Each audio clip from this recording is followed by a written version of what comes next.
Hi everyone. Welcome to our webinar today on how to build multi-cloud disaster recovery environments with Oracle and Megaport. So the focus will be on planned and unplanned downtime in hybrid and multi-cloud environments based on the Oracle database. We'll go ahead and myself, Glenn Hawkins, I run the product management team for our maximum availability architecture and data guard here at Oracle. And with me today is Mike Rockwell from our fantastic partner Megaport, who's going to go ahead and expand things out to the network as well. Mike, do you want to go ahead and quickly introduce yourself? Yeah, thanks, Glenn. It's an honor to be here presenting with yourself and Oracle on behalf of Megaport. And as Glenn mentioned, I'm the global head of solution architects for Megaport. So just to give you a little understanding of what we do, we are a global network as a service provider. So our customers have the ability to provision private layer 2 connectivity out of enabled data center locations to the cloud providers on demand. So we've been around for almost 8 years now. We work across 24 different countries across the globe. We've got 2,100 plus customers, so you can see some of those high profile logos that we work with here.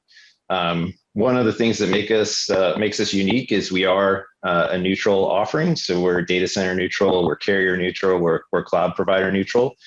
So if you look at our data centers, we've got the big shiny buildings or data centers that people are typically familiar with in the Digital Realties, the Equinix and the CyrusOnes of the world. But we're also in what I consider to be the equally shiny buildings that we aren't always aware of from third-party data centers that are in some of the smaller, more regional type of plays. So typically customers are going to connect to us in one of those enabled data center locations. And through those 102 unique operators, we have 700 of those enabled sites on our network. Once a customer connects to the Megaport platform, they're able to turn up private connectivity on demand to any endpoint on the network. So all of the data centers, the 700 enabled locations, are tied together through our private network infrastructure that we own and operate. Inclusive in that are edge points where we connect to the hyperscalers that you see here on the right-hand side of the slide. What really makes us unique is that we launched Megaport just by the simple fact that we know carriers are kind of slow to market and turning up connectivity for the customer. It can take like 30 to 60 days to turn up just a single connection. And our founder really had the vision of saying, well, once a customer connects to me in my data center, I want to connect to the cloud. They really need to procure their services from a network perspective in an as of service type of manner. So just as Oracle has the ability for you to go in and turn up services on demand and build out your environments within their regions, you can build out network connectivity through Megaport in a very similar fashion. So our value props are scalable and on demand. It's private and secure network connectivity. So the network is owned and operated by Megaport. We're not going to pass off your traffic to the third-party providers. You're on a trusted network platform that does not access the internet. And we also have those flexible terms. So you can certainly sign up for extended terms on our platform, but you also have the flexibility to turn up and turn down services as you see fit. And then when it comes to multi-cloud, which is really what a lot of the focus of this presentation is going to be from my perspective of building out the connectivity points to support disaster recovery or multi-cloud type of solutions. We also have the ability for customer to utilize virtual routing environments to connect to any two endpoints on our platform. And that's what I'll go through here a little bit later in the presentation. But right now I'm going to hand it back over to Glenn to talk about M&A services. Thanks, Mike. Yeah, it's definitely critical these days as we go ahead and look at environments, especially the multi-cloud. We're finding at Oracle, we're finding more and more customers going in and deploying in a multi-cloud configuration. A lot of microservices out there as well. A lot of on-premises plays a part. There's a lot of hybrid configurations. And with all those type of configurations, the impact to downtime can be even more severe. In addition to all the advantages you get by getting those best of breed solutions across the different clouds. And if we look at just some of the impact that we see out there as we go ahead and look at some of what the analysts have produced, we can see the cost is fairly high. We're talking about roughly $350,000 for an average cost of downtime per hour, 87 hours average per year. And the cost as far as kind of an unplanned outage can be up to $10 million on average. But the biggest metric is all the way on the right. The fact that people think of these events as rare, but if we look across the landscape, we're seeing customers have these issues frequently. Some of the outages are very short, maybe just minutes or an hour. Others could be days. But 91% of companies have experienced an unplanned outage in the last 24 months, which is significant. Now, as we go ahead and start talking about high availability disaster recovery and max availability architecture, it's important that we understand some kind of key terminology that is regularly used in this area of expertise. So we talk high availability and disaster recovery are two separate concepts, where high availability is protecting you with redundant components that also usually provide scalability within a single, you can think of it as a single data center. So you have immediate failover, you can scale out. If one compute node goes down, another one will pick up. But it doesn't handle disasters. If something knocks out the entire region, that's usually where you jump from high availability to disaster recovery. So ideally, you want both in a lot of your environments. So disaster recovery is when we have a separate site, we can fail over to, it's completely redundant. So if anything happens within a region-wide power outage or anything like that, we're taken care of, and our application can continue to go ahead and service our customers. Now, scalability is usually a key part of that, because the scalability is also touches on availability, because if your performance obviously decreases to a certain amount, you will have issues basically on response time on your application. So they go hand in hand together.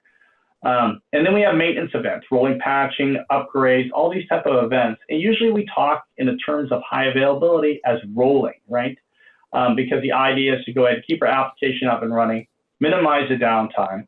And when we start talking about downtime, there's two other pieces of terminology that usually come into the picture. Recovery time objective, that's our measurement of downtime, and recovery point objective, that measures our data loss. So downtime on RTO is tied to when the event happens, how long can we go ahead and sustain afterwards before it needs to come back up, before it impacts our business. So what is the objective? Are we talking minutes? Are we talking hours? Are we talking zero downtime? And then with data loss, it's even more critical. How much data loss can you permanently sustain if you cannot go ahead and recover that primary environment? And that's measured in RPO. That's measuring backwards from the event since your last backup, in the case of depending on what kind of architecture you have. So our maximum availability team at Oracle goes ahead and tests all our environments across all our different, we're talking mostly cloud today, but this applies to on-premises, our Exadata environments, all our engineered systems, and also our packaged applications. We have a database team that's focused on this, that all they do is MAA year-round. That's completely their focus. And what they're actually doing under the covers is using chaos engineering techniques. So chaos engineering is basically an art form where you proactively break things ahead of time. So you're going in and testing the resilience of the system and the resilience of your disaster recovery plan. So literally pulling plugs out of sockets, having hardware go down, cutting off the network, these type of things. And you can see a list of different errors that we have, from network outages to human errors. Someone goes ahead and deletes a bunch of rows from the database or accidentally blows away a table. These type of things accidentally gives a promotion to half your staff to VP, and all of a sudden they have more security access than they should. These are all critical problems, and they don't impact as far as the availability of the application, but they're logical problems with the application that need to be repaired immediately. So all these type of errors can occur, in addition to our favorite ones that we hear about in the news, where we have a giant power failure or something like that, where Godzilla goes ahead and takes down the entire region. So all these type of things need to be accounted for, whether you're talking about an unplanned outage or planned maintenance activity, or an outage during planned maintenance activities, which also occur in more rare instances. So as we take chaos engineering and we apply it, what Oracle's done is we've gone ahead and taken this team of 40+ veteran individuals at Oracle.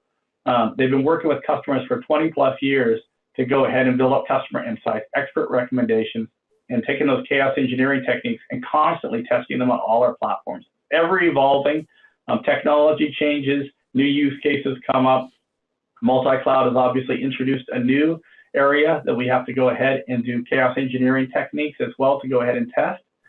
Out of that have come 4 reference architectures that we've tied into different metals: bronze, silver, gold, and platinum, which I'll talk about here in a moment. Now, the idea is these different tiers tie to different RTO and RPO, different downtime and data loss.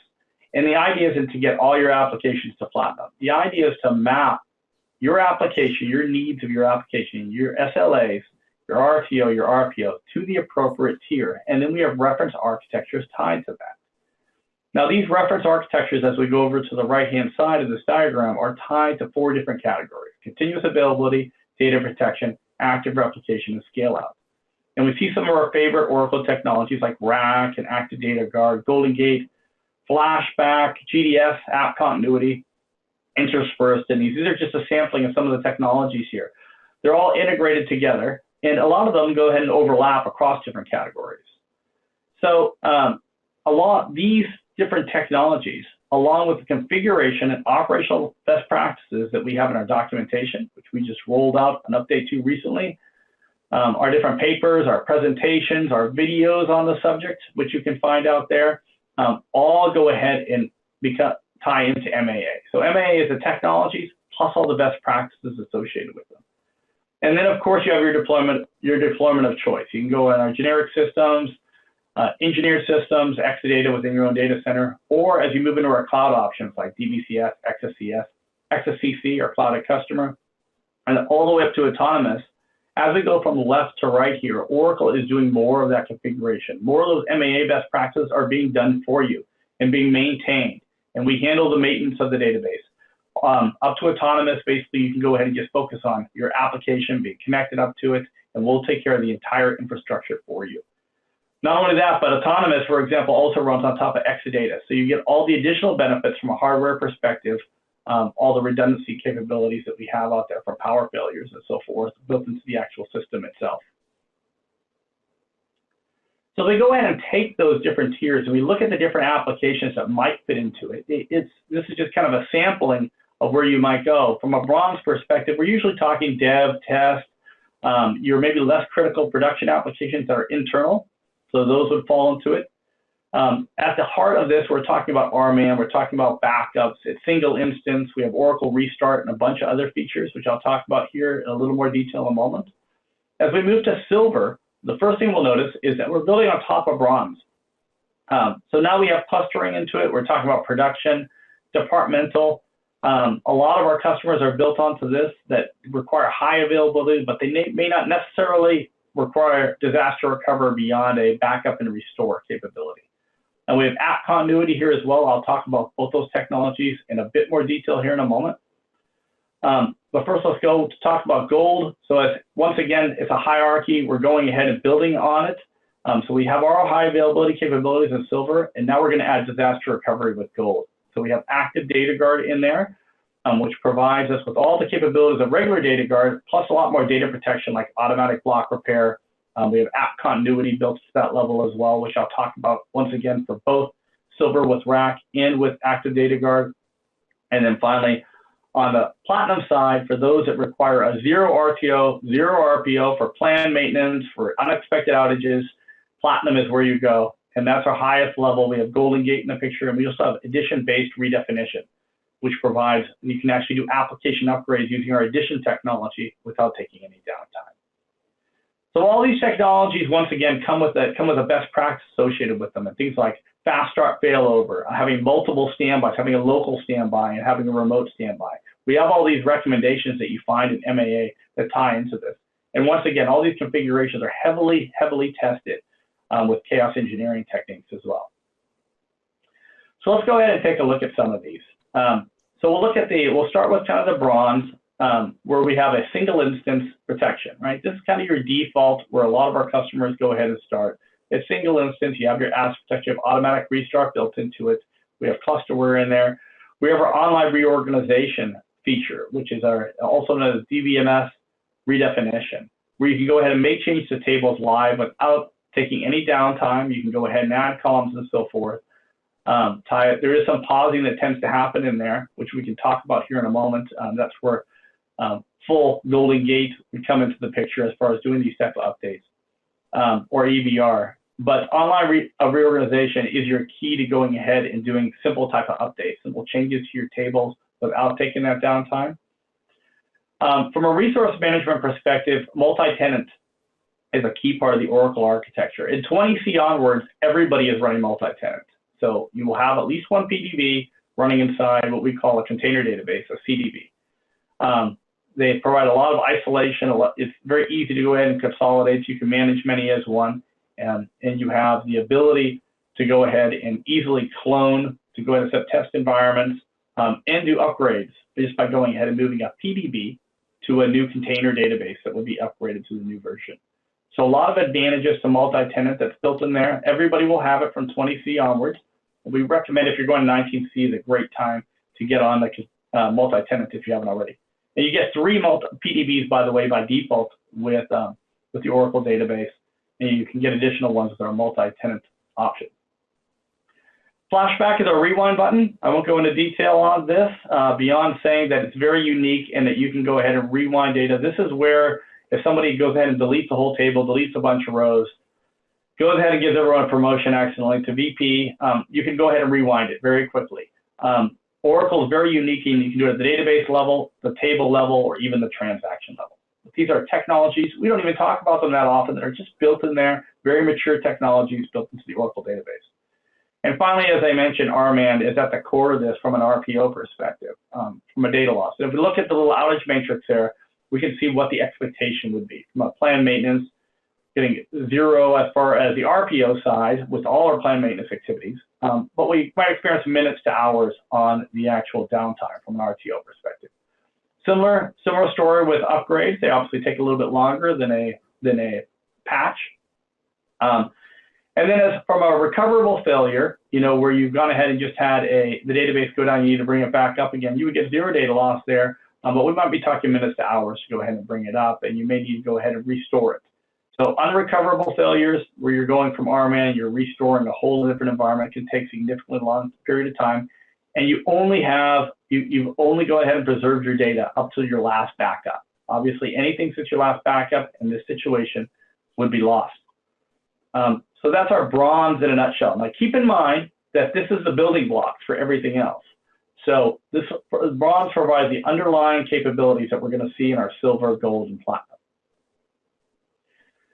So let's talk about getting that additional protection in there with our clustering technology. So you've gone ahead and you really don't want to go ahead and take any downtime associated with patches, for example. You want to be able to recover if one of your compute nodes goes down. You want to be able to seamlessly go ahead and pull over to another one, do a role transition to another node.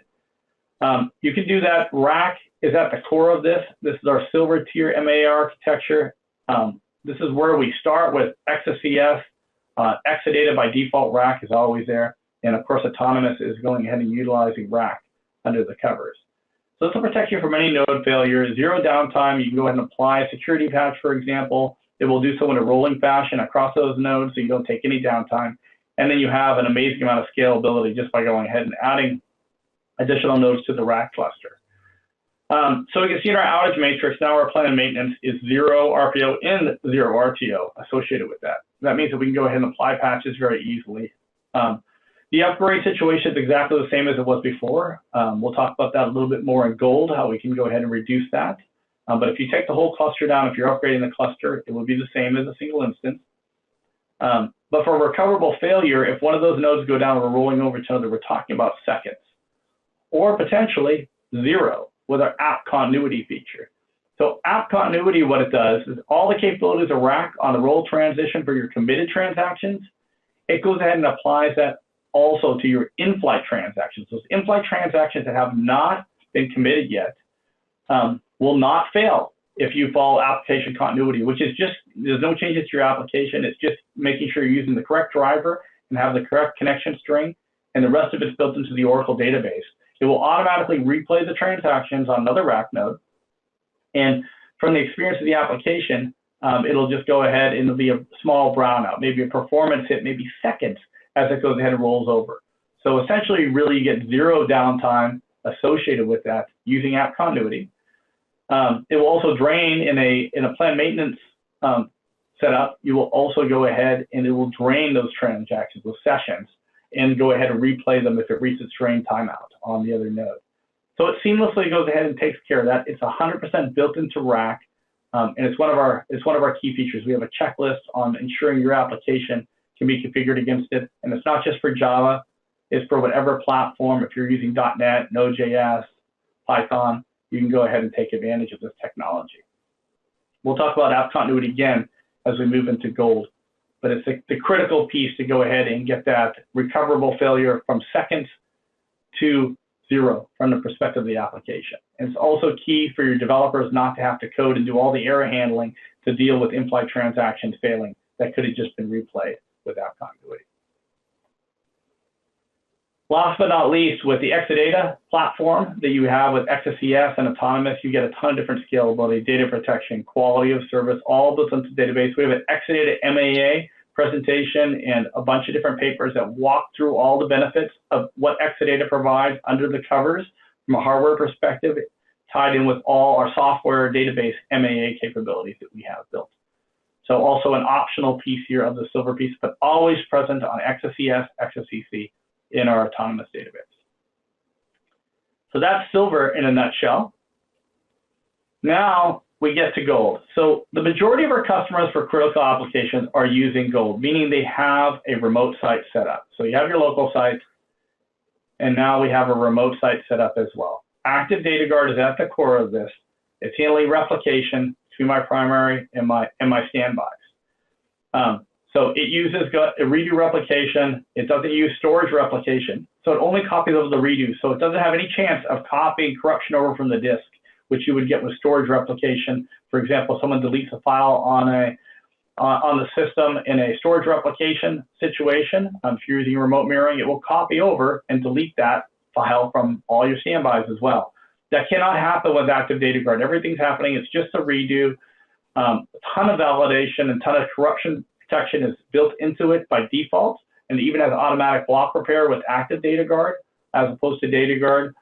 Active Data Guard, you can also go ahead and offload your queries, your read-only queries, and even the occasional update or insert to the standby so they can be active as well. So a lot of advantages there from a protection standpoint. It can do asynchronous replication and synchronous replication, all decided by the distance. We have different protection modes tied in where you can configure this. And that ties into the reason that you see a local standby and a remote standby. Notice the local standby is alongside, it's very nearby on the primary. It's in the same region as we put it. It has enough protection, has some isolation. A lot of times it maybe is in a data center right near the primary with very low latency, under 1 millisecond. So we can set up our maximum protection mode, which gives us synchronous replication and guarantees zero data loss. That's at 0 RPO. But what if the entire site is interrupted? Well, we still want to have a remote site set up, right? That's our protection there. If a hurricane comes in or Godzilla attacks, we want to have a remote site set up. And thus you see a remote standby, which is receiving data, receiving our redo logs via asynchronous replication, usually our max availability mode or max performance mode. And the reason that's important is because you don't want it to wait for the acknowledgement that the standby received the redo. Because if you do, before it commits a transaction, you will get a performance hit on the primary. So this gives you the best of both worlds. You have zero data loss in almost all situations if the primary goes down. In the most extreme situation, you have a remote standby and there's a slight bit, potentially milliseconds of data loss, but we do have a far sync capability that can go ahead and assist with that and ensure even from that primary to that remote standby, you can achieve zero data loss with our far sync instance. So take a look at the Active Data Guard collateral that we have out there, and you can see how to take advantage and configure. We have a lot of papers on that. But multiple standbys is key here. Fast start failover between the primary and the local standby, which means an automated failover to go ahead and reduce the RTO to near zero. And that zero basically is also coming, keeping in mind that app continuity, just like with RAC, app continuity is built into Active Data Guard, which means it will also go ahead and replay those in-flight transactions between your primary and your remote standby as well, or the local standby. So you have the advantage there of getting a seamless, from the perspective of the application, even during the role transition, the perception will be a small, maybe performance hit during the role transition, and then business as usual as it goes ahead and completes those transactions. So notice at this point, we're very close to getting zero across the board, and with app continuity in the picture, it's even close. For upgrade has also dropped down to seconds because we have DBMS rolling in the picture. It's a automated capability where you upgrade your standbys using a transient logical standby approach. it will upgrade the standbys and then go with a rolling fashion. It will go ahead and upgrade your primary or your other standbys as well. Once again, it's all automated. The package is called DBMS rolling, we call it for short, and it's included with Active Data Guard as well. And that's what gives you that upgrade in seconds, which is essentially just a bounce of one of the systems, one of the databases. Is all you have to account for. Other than that, you're upgraded. All right, now we take it to the highest level here as we go ahead and look at how we might get actually zero downtime associated with everything. Planned maintenance, recover upgrades. It involves Golden Gate, and you can have an active configuration. Notice we have two primaries now, local standbys on both sides, because Golden Gate uses asynchronous replication. So there's a small chance that you could lose data if you just had the two primaries in there with Golden Gate. There's some things to account for with this configuration as well. For example, some conflict resolution with sequences. You'd want to have odd and even if you're going to have workload against the two primaries. Alternatively, you can configure you can have your primaries in an active passive, where you're one load balancer click away from rolling over to the other primary. So that's an option for you too if you don't want to deal with any of the conflict resolution that might come with having a multi-master or at least two primaries in there, but you can have as many primaries as you want. The complexity does tend to increase though if you do. The local standbys are there because you still need data guard. You want it for all the data protection, and you want it for the zero data loss, because that's your synchronous replication there on that front. Your max protection mode between those primaries and those local standbys. So it's really important that you have those as well. Keep in mind that rack is obviously still in the picture, and the app continuity piece doesn't work with the Golden Gate, but it works with your active data guard configuration. So your primaries to your local standbys. So it's the highest level. We get 5 nines at that point that you can go ahead and get. You can go ahead and operate this and configure it in the cloud as well. I should point out that Golden Gate, you can go ahead and take advantage of it by the OCA Marketplace image, or you can go ahead and do a configuration of it that we recommend using the microservices hub configuration for that, which is kind of the latest architecture of Golden Gate. Simplified, a single hub that you can go ahead and configure in HA as well, tied in with this. And once again, notice that backups are on both sides. Once again, kind of emphasizing that we also have bronze, silver, and gold built into this. Now, I also mentioned EBR, or edition-based redefinition. This is a technology that allows you to do zero downtime application upgrades, not database upgrades, but the application. And it can do it with basically changing the underlying database object that would reside in different editions. So it's an excellent technology, but you do have to make some code changes to go against the editioning views versus the physical tables. All that's outlined in our EBR. You can look it up on oracle.com to see how to take advantage of the technology. But it's very unique in the fact that you can go ahead and have both versions of your application up and running simultaneously with load balancers, going ahead and deciding which users are going against your new version or your older version. So you can go ahead and slowly roll users over to it, testing it out.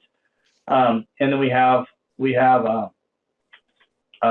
special cross-edition triggers that go ahead and propagate data between the two editions to ensure they're in sync.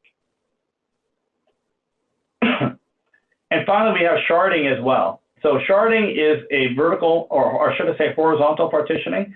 So you have the same columns in each one of the shards, but different rows, depending upon a sharding key, which decides where those queries or the updates DML will go to. This gives you a ton of fault isolation associated with it, because if one shard goes down, and each shard is a database in of itself, protected by data guard, active data guard, rack. Also, everything that we talked about can protect each one of these shards. They can be split out across different geographies, so you can have a geographical distribution and keep data within certain countries or certain boundaries if you're required to, so you have that option as well. But if any shard were to go down, you would simply lose the rows in that shard temporarily as it came on board. Keeping in mind that the shards should be protected just like any other database, as we talked about all these MA technologies. But this provides you with another level of protection. You do need an architecture application to go against and have that sharding key in there to decide which shard to go against.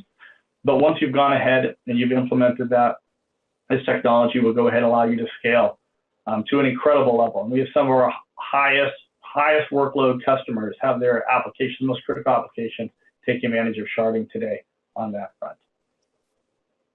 So that is Platinum. So Golden Gate, required, and essentially EVR and sharding, you can think of them as optional capabilities here, similar to what we talked about with Exadata in the earlier tiers. So finally, a quick example of this. So we have the Autonomous Database was introduced in 2020. It's built, or in 2018. We built Autonomous Linux as a platform underneath it. And in 2020, Larry recently introduced Autonomous Data Guard, where you get all those MAA capabilities we talked about at the gold level at literally the click of a button on Autonomous. So it's built in. You check a checkbox, and it will enable it, and Oracle will take care of going and configuring that for you. We have shared and we have dedicated for Autonomous Database. And essentially what that means is you have control over which region you go to on the dedicated. Shared, we completely automate it for you as far as we go ahead and place the standby for you.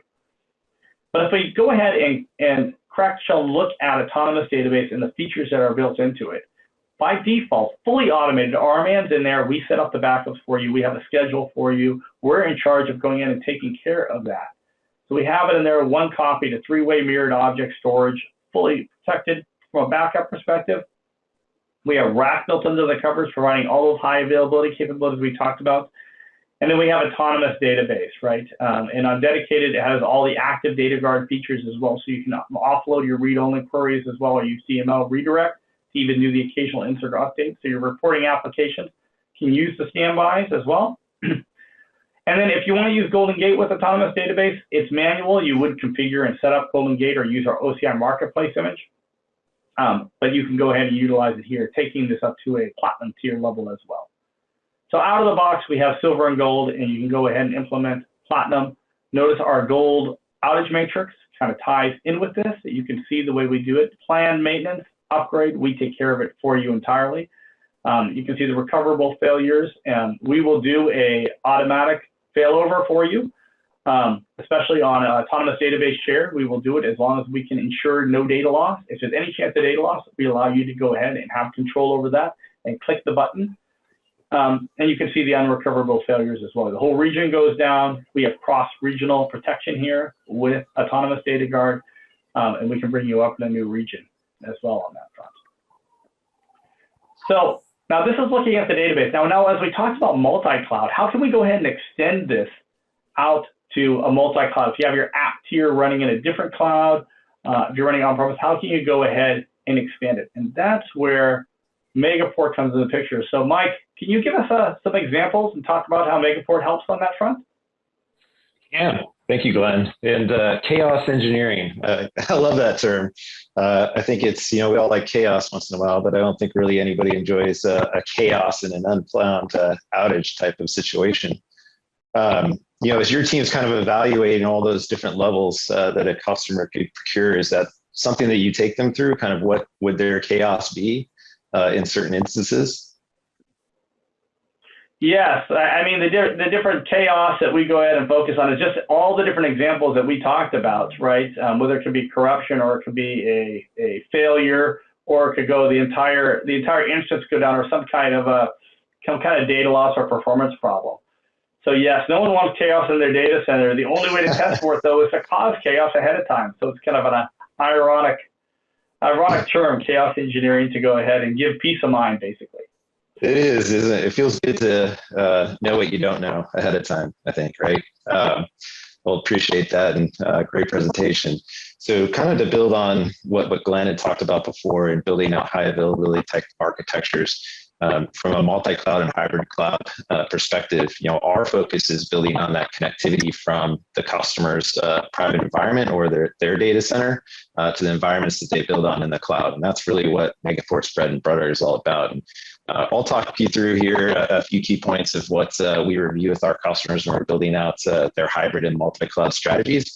And then we'll go through specific types of architectures that a customer could deploy, just depending on what type of availability they're looking for and performance across the board. So, first, the big thing is always defining the business requirements, right? It always seems pretty straightforward, but sometimes customers will jump into the cloud, They'll build applications in the cloud, they'll build databases in the cloud, they'll have some things that they'll still host on-prem, but they don't necessarily understand or think about initially tying those few things together. So, think of those business requirements, and is it really simply about getting the best protection? Or is it, a focus of budget and technical limitations are also a factor? Predictable bandwidth, predictable latency are always critical to customer applications. So understanding where the cloud region sits versus your data center, very important. My audio is a little spotty. So as we start to evaluate building the network connectivity to support the high availability applications that you build in the cloud, there's kind of 4 key design aspects that we tend to look at with customers. And one is defining those business requirements. So in some cases, customers, they've built out applications in the cloud. They're also hosting certain applications on-prem, and tying those 2 pieces together aren't always necessarily the first piece of focus when the customer is actually thinking about the overall solution. Sometimes that network connectivity comes in second. So the first thing is really defining your business requirements. And, really, is it just about simply building out the best possible protection? You also have budget and technical limitations to think through. And then also predictable bandwidth and predictable latency are critical to applications. So in many cases, or in most cases, I'm going to have a very low latency profile for my applications to work in the manner that I would expect. So those are the types of things that you have to think through. Where does the cloud region sit? Where does my data center sit? What's the optimal path for me to tie those 2 things together? The other thing to think about is just your overall network architecture. Are you using an MPLS network today? Are you thinking about moving, or have you moved over to SD-WAN and use a hybrid of MPLS with SD-WAN architecture over the top? You have to think about what that strategy is, where those endpoints are, and how you're accessing the cloud. Are you going directly from the branch to the cloud? Are you still backhauling traffic in typical MPLS fashion back to a central data center location to access the cloud? Which data centers, branches need to access the cloud? And look at the physical elements of each. Is your on-premise network ready for the transition to the cloud? So have you deployed the proper equipment, firewalls that you want in place to actually access those cloud applications outside of the data center? Have you done an audit of workloads? So you determined what are the best workloads to sit on-prem versus what you want to put in the cloud. A lot of applications, traditional applications, you want to keep on-prem. You don't want to move everything necessarily to the cloud. Have you done an audit and evaluated what applications you specifically want to move? And then understanding the business's impact or outcomes, what are your failover options? So evaluating each segment of the network, where you have single points of failure, where you've built in that redundancy to fail over if I do have an outage.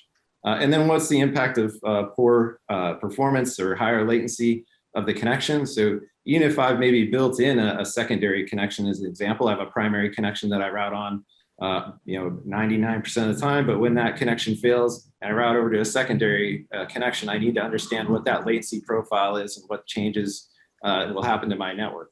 If I have higher latency than my applications can support, then it's just as bad as not even having a connection at all. Then understanding the points of failure. So this is a lot of what we'll evaluate as we look at the architecture, the architectures that are available to build. What type of uptime requirements do you need? How many nines do you need to support the network at all times? So we start to evaluate the network, really want to segment it into 4 components.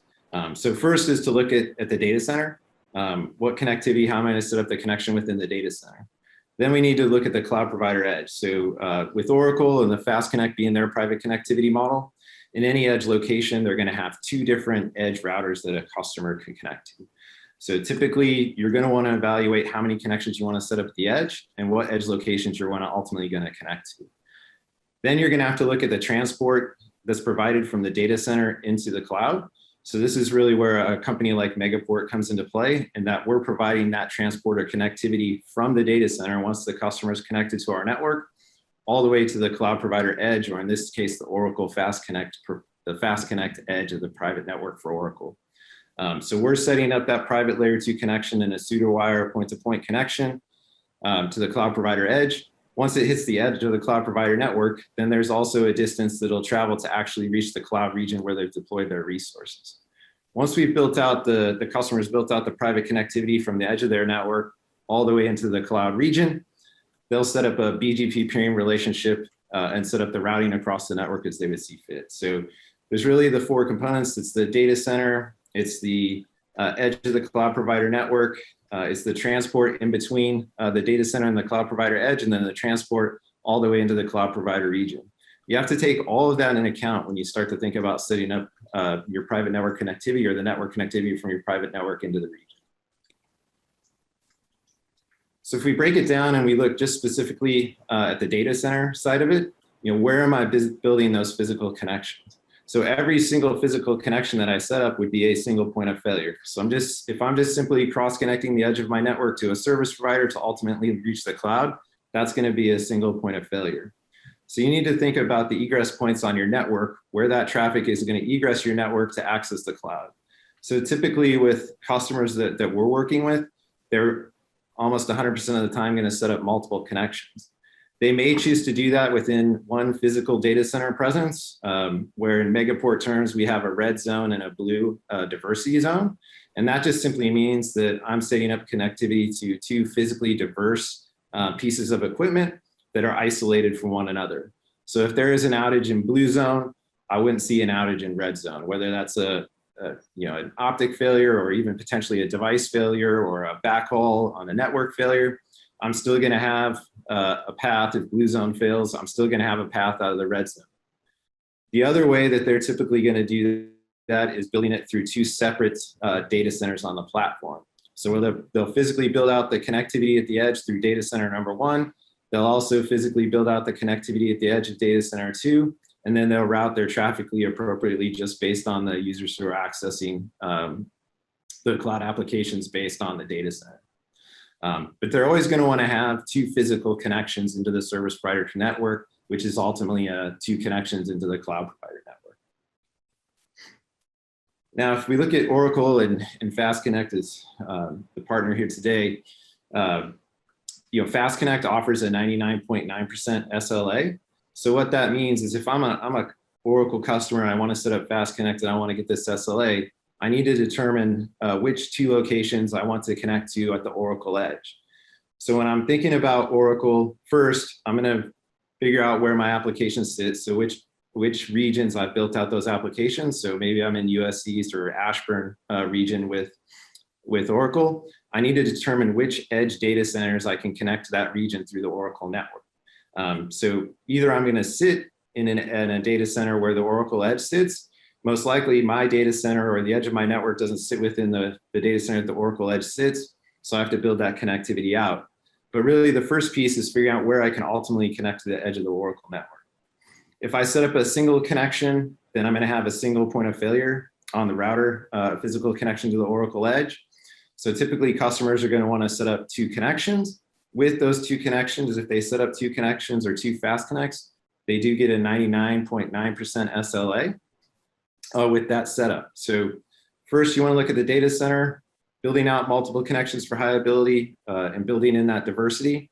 And then also looking at the edge of the cloud provider network with Fast Connect and Oracle and figuring out which edge location ultimately you're going to connect to reach the region where your resources sit.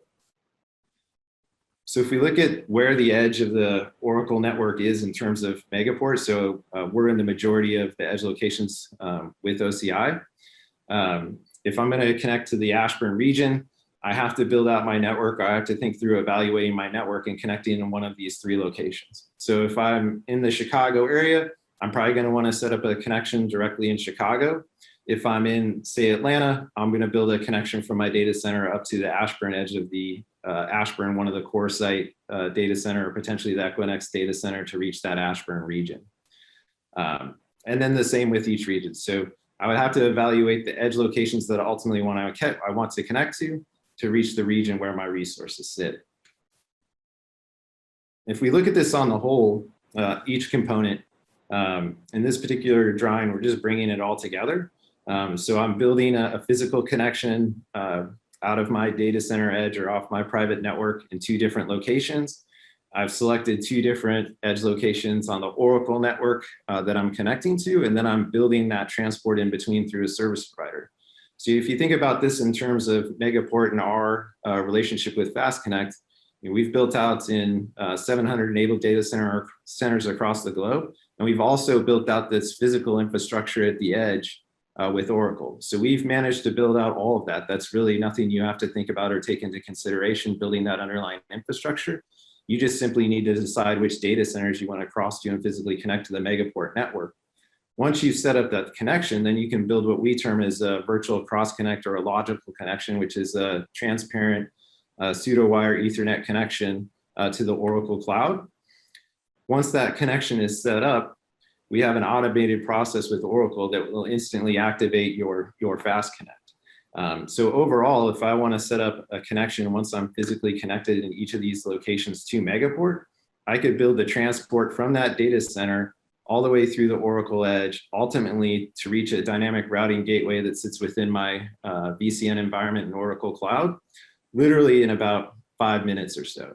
Once I've set up that underlying layer 2 connectivity through Megaport, then I, as the customer, I'm going to set up my routing relationship directly with my dynamic routing gateway that sits within my Oracle Cloud environment. So I'm managing all of the routing. It's a network-to-network peer. So I'm setting up a peer directly for my private network with my private network that I've built in the cloud. And I'm routing all that traffic myself. So when you start thinking about building in that redundancy, now we've built in the physical path in the form of having a cross connect into Megaport, and then Megaport having that physical infrastructure at the edge with Oracle. I've built in a transparent layer 2 connection from the data center into the Oracle edge. Now, as the customer, I'm going to set up my routing relationship however I want. So each time I set up a fast connect from my on-prem network with the dynamic routing gateway in my VCN, I'm going to be setting up a BGP peering relationship. So the customer with multiple connections, they can manage the connectivity however they want. They could choose to load balance between the 2 connections, or they could set preference to route one versus the other. But all of the routing decisions that are made are ultimately up to the customer and how they want to build in that resiliency. But the underlying infrastructure is in place so that you avoid any single points of failure. When we start thinking about building out an overall solution to support potentially disaster recovery or multi-cloud, you're still building in the same components, you still have the same thought process, but now you're building in connectivity to multiple endpoints or multiple regions. So if I say, for example, I've had my disaster recovery set up here over on the left-hand side, got a production network set up over here in Oracle in my VCN, let's just say in Ashburn, Virginia. I'm still going to have to think about how I want to set up the connectivity from a physical standpoint out of the edge of my data center in a red and blue diversity zone. Now, one of the things that also is prevalent in this and building out, kind of future-proofing the network and how you want to build out cloud connectivity, because these strategies change and sometimes applications get moved from region to region.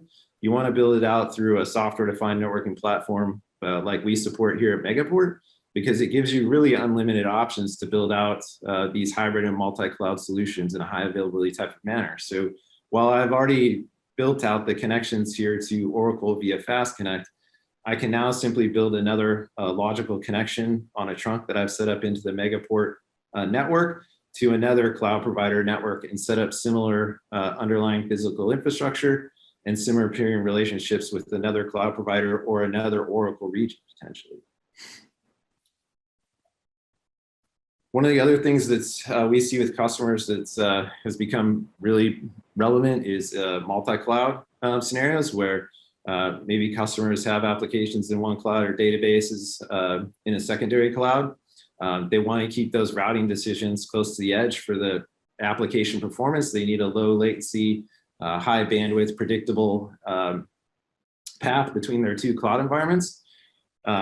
And we have what we term as the MCR, or the Megaport Cloud Router. Now, these Megaport Cloud Routers sit right physically, the infrastructure that the MCRs are supported on, sit right at the edge of the cloud provider networks. So for instance, if I'm in the Ashburn region with OCI, or I want to connect to one of the other hyperscalers that has a region right in that area, typically you're going to see a latency profile of 3 to 4 milliseconds round trip between those 2 clouds if I put an MCR right at the edge of the cloud provider network. And that allows me to make all of my routing decisions between the cloud locally right at the edge without having to hairpin or trombone that traffic back into my private network. So it saves me on my resources back in my network. It also saves on, from a performance perspective, the additional latency that I'm going to get routing back in my network to get in between the clouds. But I also now can do cloud to cloud, and I have a path back into my data center as well. So this is actually probably one of the most prevalent solutions that we're seeing today. Customers do typically want to have that routing presence set up close to the edge locations that they're ultimately trying to reach, and not have to bring all that traffic back into their data center. So this is really a use case that's a little bit more specific, with Azure and Oracle. So when you think about multi-cloud, so one of the things, Azure and Oracle actually have a connectivity solution where you can connect directly between their two cloud environments of Fast Connect and Express Route. And our Megaport Cloud Router can do the same thing in connecting Oracle and Azure. We can also build upon that and adding, AWS, GCP, or any other endpoint that you want to connect to, and also add that connection back into the cloud. But specific to this particular customer, we had a customer that was running some front-end applications in Oracle, in Azure. They were running their databases in Oracle. They needed a very low latency profile between the two cloud regions or cloud environments. We were able to stand up an MCR on the East Coast. We saw about a 3 to 4 milliseconds round trip between these two regions. So they were still able to do cloud to cloud, but they also then wanted to be able to have a path, from their data center into both cloud providers and back into their own network. So, if you're looking at a solution where you're multi-cloud, you want to route back into Oracle, potentially from another cloud provider, you can simply stand up an MCR. We have MCRs across the globe at the most optimal locations. We're typically going to put those in data centers or deploy that infrastructure where the cloud provider edge lives. You can set that up, route cloud to cloud, and then also have a path back into your data center wherever that may be on our fabric. So a great solution. I would say this is probably more one of the common solutions that we go through with the customers that we see today. And I will wrap it back up and send it back to you, Glenn. Thanks. Thanks, Mike. That was fantastic. As far as going ahead and kind of wrapping things up, just to kind of take away as far as your key takeaways from what we went through today, everything was focused on the multi-cloud environments. And as you can see, the combination of Oracle's MA solution, our Fast Connect, and Megaport's capabilities on the network combined together provide true enablement for high availability disaster recovery in today's digital multi-cloud and hybrid cloud environments. So you have basically all the Oracle database high availability disaster recovery technology combined with our MA best practices built into our cloud solution, completely automated there. Basically gives you all those capabilities and also maximizes security around it as well, hardening the environment. You have high availability for the application by apps continuity with no modifications to the actual application. Besides the connection string and the driver is all you have to do to take advantage of that and protect your in-flight transactions as well as those that are committed, meaning your app developers should no longer have to do all that error handling that can be so problematic for them, or worse, have transactions fail back to to your end users in the case of a unplanned outage. And then Megaport goes ahead and makes all these capabilities possible in a multi-cloud environment. So as Mike talked about, it goes ahead and extends things. Doesn't matter where your application sits from a data center. You have customer data centers, you have Azure. So wherever your portions, your microservices are running, your application components, if they're running on a different system in the database, you can still take advantage of the autonomous database and Fast Connect and all the capabilities through the use of Megaport to go ahead and enable that. And finally, just to kind of touch on, the fact that it's really important, the distance between those, you want your disaster recovery sites to be fairly geographically separate from each other to really protect yourself from those large region-wide type of events that sometimes unfortunately occur. Rolling windows, maintenance, always important. And keep in mind that maintenance activities are much more common than unplanned outages. So you will accumulate more downtime associated with that. So planning and ensuring that you get zero downtime or very minimal downtime for patching and upgrades of your infrastructure, of your application, as well as the database, of everything that goes ahead and composes your application system environment is critical as well to go ahead and probably get to the RTO that you're looking for. Finally, it's all demand. It's reliable, it's scalable. There's redundancy built into every component. All the Megaport components, all the Oracle components across the board provide you with all those options. And finally, I will leave you with some different resources that you can go ahead and look at. We have a ton on MAA that you can go ahead and tie into. I recommend starting on the MAA page, and the on-premises page is very good to go ahead and educate you on MAA in general. It kind of provides a core that we then build on with the Exadata MAA for those who have Exadata on-premise, and then Cloud MAA, which is all our different cloud options, whether you're talking about DBCS, Exadata Cloud at Customer, XSCS, or Autonomous Database. It's all in there for you, and there's a ton of documentation and best practices organized, and we're constantly evolving it. And finally, Megaport resources are available to you to go through everything. You want more information on what Mike went through, you can go ahead and check it out. And there's a specific link to the Oracle Cloud Fast Connect site tied in with those Megaport resources. So with that, I would like to thank all of you for attending, and I will open up to Q&A. So feel free to go ahead and continue to go ahead and type in questions. We will go ahead and continue to respond on it as long as you guys have them. Thank you again.